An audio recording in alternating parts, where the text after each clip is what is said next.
Hey everyone, I'm Nate and I invite you to explore life with me today. In the first episode of this channel, I went rock hounding at a nearby lot and I found some decently nice rocks. And today, what I'm going to do is I'm going to head into my local Gem and Mineral Society, it's called SNGMS, and I'm going to cut those rocks into cabochons. I brought today, I believe it was Jasper conglomerate, and I think a dark agate. And so yeah, let's head inside and I will get started on cutting that, and I'll try to teach you guys a little bit about it as well. But first, let's rewind a little bit.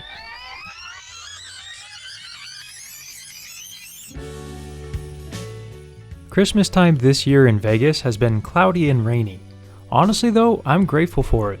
For the last several years, it's been feeling less and less like Christmas to me, with this year being the worst. So I'll take Vegas's version of a white Christmas since it does help me feel more festive. Driving down to SNGMS, I gotta get the brunch of champions at the Costco food court on the way. Where else can I get 18 grams of protein and a cold water bottle for $1.50? Alright, here we are back at the Southern Nevada Gem and Mineral Society. I actually got my membership a couple of years ago, but I never really used it, and I still to this day, I've only been in to cut rocks like 3 or 4 times, so I'm still a novice, but I'll do my best. The machine I'm about to use is the 6-inch Cab King lapidary machine. It has 6 wheels of different grit sizes from 80 grit to 3000 that allow you to take a stone or gem from rough to pre-polished. It also allows you to attach a polishing pad to the right end of the shaft to bring the gem to a full polish. This type of machine is best for creating cabochons, which are gems cut and polished with smooth edges and a dome, rather than facets like you'd see with clear gems like diamonds and topaz. I'm starting with a dark red jasper. I've never really learned how to cut cabochons from an expert, but what I like to do at the start is use the coarse wheel to smooth out faces and grind away protruding features to start getting the stone to a more geometric shape. After continuing to shape the gem and flatten it out for a few more minutes, unfortunately I found out that this particular jasper was pretty brittle and had some fatal cracks. A large chunk broke off, and instead of trying to salvage a stone by reshaping and cutting it into a smaller gem, I decided to just move on to the next piece. I chose this chunk of dark chalcedony next. I would call it agate, but even highly translucent chalcedony is only true agate if it has bands. I began by first removing the skin on the top with the flat grinding wheel on the left side of the machine. The outside edges were pretty rough and had a lot of inclusions and pits, so I kept grinding them away until it started looking fairly clean. When using a cab machine, it's important to keep moving your piece sideways along the wheel to prevent it from being worn down unevenly and making it impossible to cut a good cabochon. After removing the rough sides and most of the cloudy parts, it's clear that the gem inside is best suited to become a cushion cut. A cushion cut is a square or rectangular shape with rounded corners. So with that decision made, it's time to start bringing in the corners. After several more minutes, here's the shape I ended up with. It's now ready to be put onto a dop stick to allow for greater control and precision in cutting the final shape. Next up, we have a jasper conglomerate, which is my favorite material I've found so far. I follow roughly the same process with this material as with the solid jasper and the agate. Grind the stone down so that it's flat on the top and bottom, followed by bringing in the edges, and then choosing which shape will best showcase the gem inside. This one lends itself to an oval shape, so I begin cutting it toward its final form. Another important step is choosing which side will be the bottom and which will form the dome. Different factors help me make this decision, like the stone's natural shape once I've grinded down the individual pebbles, which side has better colors, and which side has more pits or inclusions. This piece of conglomerate kinda chose for me because one side was already more rounded than the other. This is where I sadly ran out of time for the day as the shop was closing. I came back the next day, the morning of Christmas Eve, with much more time to cut my rocks. I began by seeing which stones needed to be sliced and picking the angle and location at which I'd be slicing them. This fascinating stone that I hounded and showcased in this channel's first video is the only one like it that I've found. It's a gray-black jasper with strangely patterned splotches of yellow and striations or maybe fissures visible from the outside. Choosing how to slice this one was tough. Do I go for the checkerboard pattern that was showing an end result of mostly black jasper with a tiny bit of yellow, or do I cut it parallel with the top so that it would show more yellow? This chunk of chalcedony was easier to figure out since there was a section that clearly had a lot more pitting and inclusions. After firing up the saw, I first went to work slicing the red and yellow jasper along the line I pointed out earlier. This type of machine is one of a large family of lapidary saws which all work essentially the same way. Rather than a regular saw blade with teeth that can snag clothes and or remove a finger if you're not careful, these machines use large steel discs that are coated with diamond grit on the tip. So injuries are incredibly unlikely with this saw, and the worst you'd have to fear is a small friction scrape. I'm really happy with how the jasper cut. It looks like I'll definitely be able to cut 2 sister cabochons from this stone. Still unable to decide yet on which way to slice it, I cut the small useless chunk off of the side of the black and yellow jasper and set it aside to trim the chalcedony. I was actually surprised to see some nice color in this one. Now going back to the seemingly one-of-a-kind jasper, it was time to make up my mind on which way to slice it. I decided to cut it parallel to the top so that more yellow would show with the black. This way, the finished gemstone would also end up stronger if those striations turned out to be physical cracks permeating the entire piece. This stone also gave me 2 sections to cut into cabochons, though unlike the red and yellow jasper, one of these 2 pieces had a lot better color than the other one. With everything sliced, it's time to clean the stones off. The trim saw uses mineral oil as a lubricant to keep the blade and stone cool and to keep the dangerous dust from flying everywhere during the cutting process. Not only does SNGMS provide access to lapidary equipment at only $6 per hour, but they also provide these bins for cleaning the oil from your specimens after slicing. While the fee can get expensive if you're cutting multiple gemstones on the cab machines, the convenience of everything being set up like this cleaning station makes it well worth it. It's time to head back to the Cab King and use the same process I used earlier to preform our cabochons and get them ready for the dop sticks. While a stone may start out big and look like it'll cut a nice large cabochon, things like chips in the sides or thin sections will force you to bring the edges in more, reducing the size of the finished gem. It kind of reminds me of life, actually. You put in all this effort and you think you'll get a great big reward out of it, only to see it pay out half as much or not at all. But the only way to find out if it'll pan out as well as you'd hoped is to keep pushing on. That piece of jasper is ready for dopping, and now it's time for the chalcedony. This one is already showing a lot more promise than I thought it would. After the preforming was done, I was happy to finally have a gem that truly allowed me to choose which side I wanted to be the face without being restricted by imperfections or the shape of the original stone. Next up is the other half of the black and yellow jasper. I could have cut this one into a diamond shape, but I opted for a teardrop profile because there wasn't any color in the left corner anyway. Now on the 4th stone, the red and yellow jasper, I had finally started falling into a rhythm. Not being rushed for time since I came in much earlier than usual, and being more confident in my skills, I was having quite a bit of fun. Excitement was taking the place of nervousness and uncertainty as I gained experience. It was around this time that my thoughts started to wander. I came to the realization that most everyone that had been in the shop since yesterday was an elderly person, and it got me wondering why. This question brought me back to a few weeks ago when I was talking with some passengers as I drove them to their destination. I mentioned that I had gotten into rockhounding somewhat recently.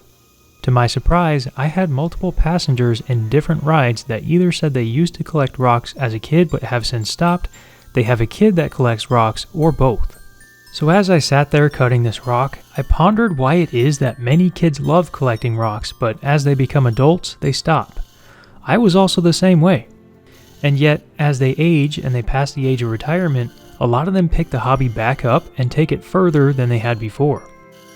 I think that as kids, we're living in a world of wonder and mystery. We feel the magic in the world around us, and we like to collect the things of beauty that the world has to offer. As we get older, the mounting pressure and stresses make us lose focus on that magic and wonder, worrying instead about exams or bills. we no longer have the time to devote to doing the things we once found fun. But as people retire, they gain a lot of that time back and they're able to pay attention to that magic again. This phenomenon is one of the reasons I made this channel. Over the past 12 years or so, I've been feeling more and more dead inside. I'm finding it harder to find and feel the magic in the world. It's always been so much more affordable and so much easier to stay at home and play video games or watch movies instead of going out on an adventure. But this channel gives me a reason, and hopefully eventually a source of funding, to go out there and pursue the things that once filled me with passion. And I get to bring along those who may also be feeling the magic slip away. If you're one of those people, please hit that subscribe button and I'll do my best to chase that magic and hopefully help you feel it too. After finishing the preform of the larger jasper conglomerate, we can see a clear difference in quality between the two gems. The smaller one unfortunately has a lot of pits in it. But with that done, it's time to get all the stones on the dopsticks. The shop has a bunch of sticks with wax already on them and a nice hot plate for melting wax and heating up gemstones. While waiting for that to heat up, I went over to the rack of donated materials. Members are free to use anything on this rack inside the shop. Sometimes there's some really nice material on here. To me, this colorful piece kind of looks like rainbow petrified wood, but honestly I have no idea what it is aside from some kind of chalcedony. There was also a piece of really gemmy rhyolite.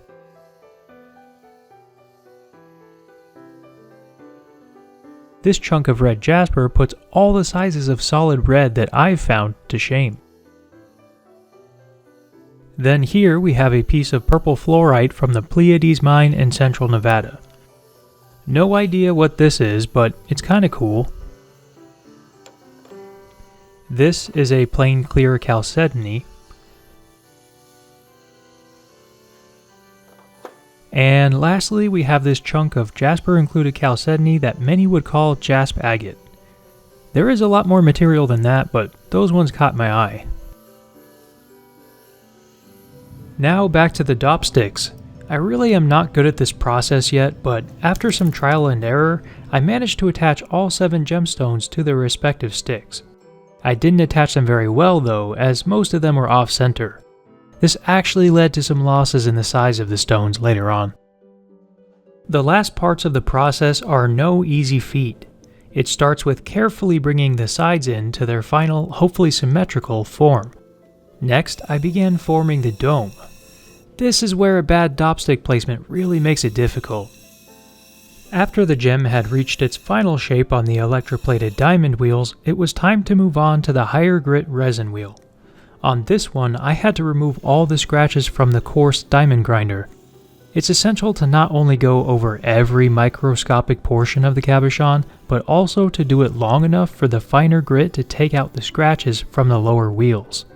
Then I had to repeat that process 3 more times, which allowed me to finally reach a nice pre-polish that shines in the light. Allow me to skip over the next couple hours of cutting.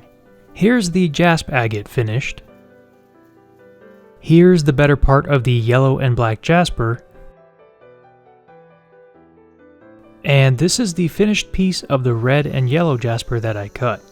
I really love the shape and color of this one. I can't explain why, but it might even be my favorite one of the 7. And I'm not alone. I told my girlfriend she could pick one of the cabochons I made for Christmas, and she chose this one. Unfortunately, the dark chalcedony had some cracks in its surface, but it's still fairly nice. This is the second half of the crazy black and yellow jasper. It's still pretty nice in its own right. And last but certainly not least, we've got the larger, higher quality jasper conglomerate. I really do love this unique material. It seems to be quite rare because I couldn't find anything similar on the internet and no one at SNGMS had ever seen it before. And in my area where it's found, it's one of the toughest rocks to find. I often end up with a pocket full of normal jasper and chalcedony with little to no conglomerates. Even thinking about how a stone like this can form out of purely jasper with virtually no other rocks or minerals being included has me stumped. Anyway, after about 6 hours of working to cut these gemstones today, it's time for me and my aching hands and back to head home with my treasure. Alright, I'm back at our humble abode, and it's currently the night of Christmas Eve, and we're still cooking dinner, so cue Christmas dinner clips.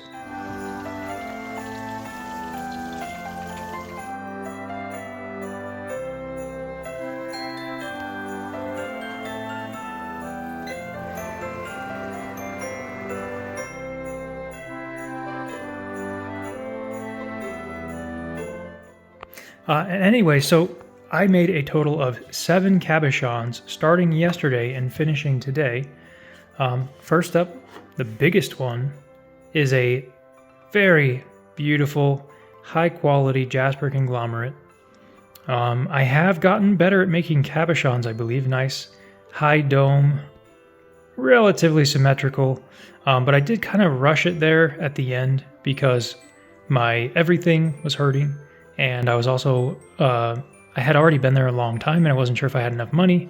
And so I kind of rushed it on the polishing of the edges, unfortunately, but it's okay because I need to go back and round out that bottom edge anyway. So that's when I'll touch up the polishing job on these cabochons. So anyway, yeah, I was saying earlier in the video that this makes some really, I think it was maybe the episode 1, I'm not too sure, but anyway, makes some really beautiful cabochons. It reminds me of cork, but it's all jasper.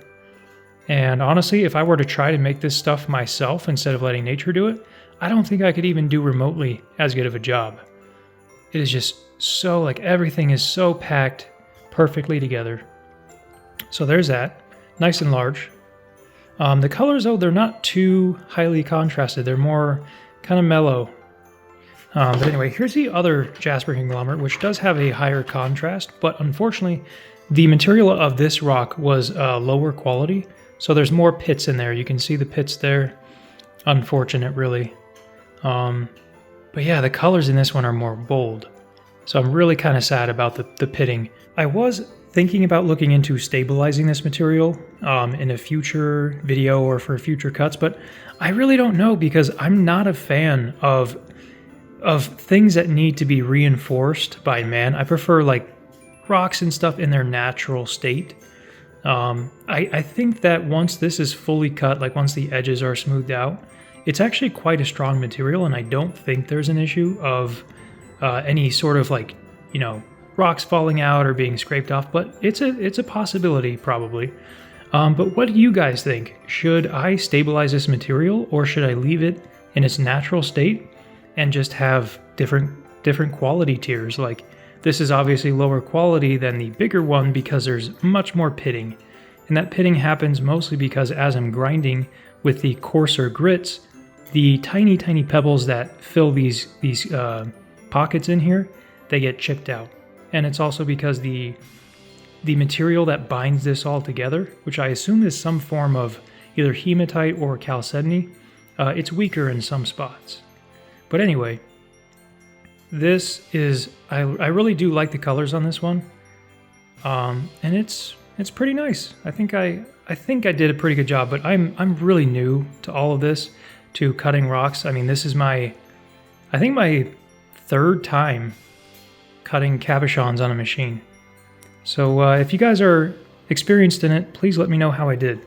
So anyway, those are the 2 jasper conglomerates. And this is a jasper. I think I brought it along today because of the failure of yesterday where my red jasper broke. But this is it's a cushion cut red and yellow solid jasper. And I really like this one a lot. I don't know why. Probably the size and the shape. It's like kind of like a button, honestly. There on the side, I did miss that spot in the polishing process. But again, I'll go back and I'll hit that. I'll fix all the polishing issues on a future day. There we go, a little bit more focused. But yeah, I really like that one a lot. The color doesn't quite pop as much as it is in person, but you can kind of see it there. And then next we have this was the dark agate. And I started out cutting this one with a cushion cut, but then I forgot. And then I tried to get the cushion cut back, but it ended up kind of being like a hybrid kind of a weirdly shaped oval. There is a crack or two running across the surface, and I missed that edge on the polishing, but that's easy to fix. But yeah, there's a crack or two there, and it is a brown chalcedony, brown agate, and it's fairly translucent actually. If I were to shine a light from underneath, you'd be able to see through, or see some light through it. So it's, it's okay. And then we have, this was the black and yellow jasper that was striped, and I wasn't sure which way exactly I should cut it. This is the less nice of the two. I really struggle with those edges there, but anyway. This is one. I really like the shape on this. Kind of came out as a teardrop. Nice medium dome. And mostly symmetrical. But I'm a novice, so it's not perfect. But there's that piece. And then here's the other piece, which is the better piece. There is a small surface crack there, unfortunately. But I think it's still quite nice. That yellow and black zoning. This is literally the only rock of yellow and black jasper that I have ever found that looks like that. Like just the random, but seemingly actually organized patches of color. And by organized, I mean, if you look at it from the other direction, it's almost like a checkerboard. And I'm really wondering if I cut it the wrong way, because I faced it from the top, like from that. And I wonder if I should have faced it from that side, from that direction, because it would have been much more checkerboard-like than what it is, which is, it's just like kind of stripy, I guess. I mean, still looks nice, but I do wonder, what do you guys think? Should I have cut it the other way? Anyway, this is the hidden gem. It was, I believe I brought this along today as an extra, but I might have actually had it on me yesterday. I can't remember, but this is from episode 1. I found it on that Rockhound. But anyway, the color doesn't really come out super great on camera, but it's a whitish blue chalcedony base with red jasper and other inclusions in there, and I think it just came out really, really nice. I'll see if I can get a more true to life video clip of this, but it came out really nice. It's probably my favorite one. I really wanted to be able to send a couple cabochons out to you guys, the viewers, this Christmas, but unfortunately my financial situation doesn't really allow for that right now. So hopefully in the future, through either a new job, better paying job, or one of my side ventures, or maybe through this channel, I'll be able to afford to do that. Like say every day that I go to SNGMS and cut rocks or gems, that would be a really cool thing that I would love to do. But if you'd like to help make that happen, you could like the video and subscribe. That would mean the world to me, and it'd be extremely helpful. But anyway, guys, that's all I have for today. I hope you enjoyed the video, or at least you learned something, hopefully. I try to be informative when the opportunity presents. But regardless, I wish you a very Merry Christmas and a Happy New Year. Thanks for watching.